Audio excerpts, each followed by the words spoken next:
Truck driver ka ba? Kung truck driver ka, para sa iyo ito.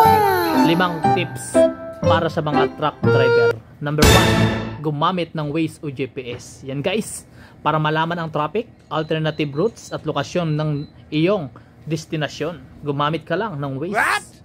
Pangalawa, ihanda ang emergency kit. Yan, kapag sa daan tayo, hindi natin alam ang nangyayari guys. Kaya kailangan natin mayroon po tayong spare tire, jack, flashlight, tools, first aid kit, tubig at ekstrang pagkain. Yan, napakahalaga po ang mga sinasabi kong yan guys. Kapag tayo nasiraan ay mayroon po tayong mga dapat ganito sa truck natin guys. Yan, mag-ipon at magplano para sa kinabukasan.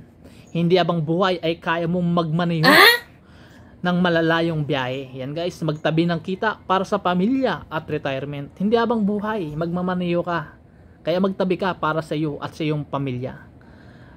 Pang-apat, magsuot ng komportabling damit at sapatos. Lalo na kung long drive. Dapat hindi masikip at komportable sa init at lamig. Yan guys, pang-apat yun. Pang-5, alamin ang tamang paraan ng paghinto sa emergency.